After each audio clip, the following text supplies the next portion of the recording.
आपल्या सगळ्यांना माहिती आहे की मे महिन्याच्या शेवटी मे, जून, जुलै, ऑगस्ट आणि आज सप्टेंबर अखेर या राज्यामध्ये खूप मोठ्या प्रमाणामध्ये अतिवृष्टी झालेली आहे। पहिली अतिवृष्टी ही विदर्भामध्ये त्याचा फटका जास्त बसला, त्यानंतर विदर्भ आणि मराठवाडा आणि आज संपूर्ण राज्यामध्ये त्या अतिवृष्टीचा फटका हा माझ्या शेतकऱ्यांना बसलेला आहे। त्यांच्या पिकांना खूप मोठं नुकसान हे राज्यामध्ये झालेलं आहे। जर राज्याचा संपूर्ण जर विचार केला तर साधारणतः जवळजवळ 70 लाख एकर पिकाचं नुकसान हे राज्यामध्ये झालेलं आहे। खूप मोठ्या प्रमाणामध्ये त्यांची नदीकाठची, ओढ्याकाठची जी जमीन आहे ती जमिनीची मातीसकट सगळी जमीन माती वाहून गेलेली आहे। अनेक पशुधन हे त्यामध्ये त्यांचं नुकसान झालेलं आहे। अनेक घरामध्ये पाणी गेलेलं आहे, घराची खूप मोठ्या प्रमाणामध्ये पडझड झालेली आहे।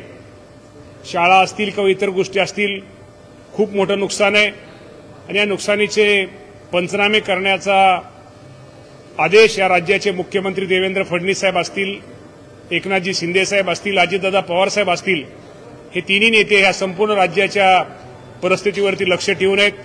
सगळीकडे पंचनाम्याचं काम हे युद्ध पातळीवरती सुरू आहे। माझ्या शेतकरी बांधवांना या निमित्तानं मी एवढंच सांगू इच्छितो की शेवटी हे निसर्गाचं संकट आहे। शेवटी आपल्या सगळ्यांना याला सामोरं जावंच लागेल, शेवटी धीर धरावंच लागेल। शेवटी या संकटाच्या काळी, अडचणीच्या काळी हे शासन तुमच्या सगळ्यांच्या पाठीमागे आहे। ज्यांचे नुकसान भरपाई झालेली, पंचनामे पूर्ण झालेत त्यांना नुकसान भरपाई दिलेली आहे। अजूनही ज्यांची नुकसान भरपाई देण्याचं राहिलेलं आहे ते सर्व नुकसान भरपाई ज्या अतिवृष्टीमुळे ज्या शेतकऱ्यांचं नुकसान होणार आहे ती संपूर्ण नुकसान भरपाई दिवाळीच्या अगोदर माझ्या सगळ्या शेतकरी बांधवांना दिली जाईल। परंतु शेवटी हे संकट खूप मोठं आहे, त्यामुळे या संकटाला आपल्या सगळ्यांना सामोरं घेऊन मुकाबला हा करणं गरजेचं आहे।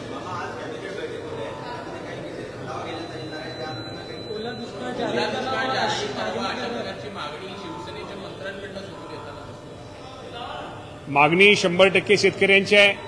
कुठलाही निर्णय घेताना किंवा कुठलाही निर्णय करताना शेवटी केंद्र सरकारचे निकष काय आहेत, राज्य सरकारचे निकष काय आहेत, शेवटी हे निकष बघून, पण हे निकष बघण्यापेक्षा जो अडचणी झालेल्या शेतकऱ्याला मदत मिळाली पाहिजे, त्याला मदत झाली पाहिजे, ही शेवटी शासनाची भूमिका आहे। शेवटी हे शासन हे शेतकऱ्यांच्या पाठिंब्यावरच अवलंबून आहे, त्यामुळे शेतकऱ्यांना मदत करणं शेवटी आमचं कर्तव्य आहे आणि निश्चित प्रकारे हे सरकार माझ्या सर्व शेतकऱ्यांना मदत करेल, सहकार्य करेल। निकषासंदर्भात कुठेतरी विरोधकांकडून प्रश्न उपस्थित केले जात आहेत, जे निकष होते मदत करण्यासंदर्भात किंवा पीक विमा ज्याप्रमाणे मिळणार होता ते कुठेतरी निकष बदलवले गेलेले आहेत आणि तशा प्रकारे टीका मोठ्या प्रमाणात होत आहे।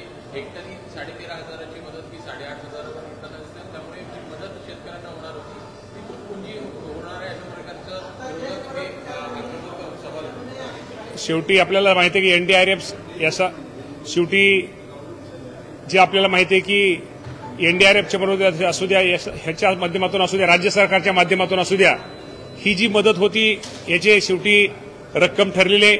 आपण म्हणता ते बरोबर आहे, काही काळ पाठीमागं ही रक्कम ही वाढवण्यात आली होती। या बाबतीमध्ये निश्चित प्रकारे मुख्यमंत्री, दोन्ही उपमुख्यमंत्री आज मंत्रिमंडळामध्ये संपूर्ण अहवाल आम्ही त्यामध्ये त्यांच्यासमोर ठेवू आणि ते ठेवल्यानंतर निश्चित प्रकारे या बाबतीमध्ये माझ्या शेतकरी बांधवांसाठी योग्य तो चांगला निर्णय घेण्याचा प्रयत्न सरकार, राज्य सरकार करेल।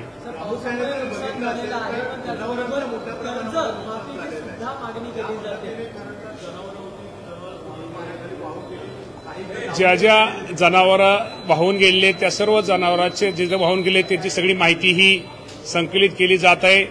ज्याची जनावरं वाहून गेलेली त्या सर्वांना मदत केली जाईल।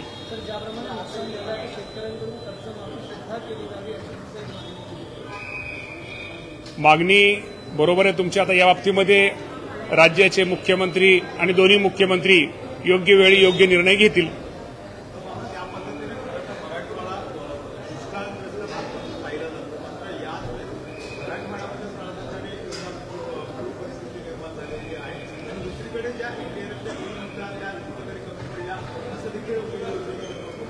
असं कमी वगैरे, शेवटी हे निसर्गाचं संकट आहे. त्या संकटाला शेवटी हे संकट काही सांगून येत नाही. हे आलेले संकट, या संकटाला आपण सामना करणं आपलं गरजेचं आहे. निश्चित प्रकारे मी एवढंच आपल्याला पुन्हा एकदा सांगतो की राज्य सरकार हे संपूर्ण या अडचणीच्या काळामध्ये शेतकऱ्याच्या पाठीमागे उभं राहील. जिल्ह्याने जर माहिती आपण जर केली तर संपूर्ण राज्यामध्ये 70,000 एकर पिकाचं नुकसान झालेलं आहे. आणि त्याचा जर विचार केला तर संपूर्ण सगळ्यात जास्त नांदेड जिल्हा, 2 नंबर सोलापूर, यवतमाळ, धाराशिव, बीड, अहिल्यानगर, वाशिम, बुलढाणा, जालना, हिंगोली, अकोला, साधारण एकूण 30 जिल्ह्यामध्ये याचं खूप मोठ्या प्रमाणात नुकसान झालेलं आहे. आणि एकूण 70 लाख एकर पिकापैकी साधारणतः ह्या महिन्यामध्ये, सप्टेंबर महिन्यामध्ये साधारणतः 31 लाख एकर शेती पिकाचं नुकसान झाले. त्यामध्ये बीड आणि धाराशिवचं आणि सोलापूर या 3 जिल्ह्यामध्ये शेतकऱ्यांच्या पिकाचं जास्त नुकसान झालेलं आहे.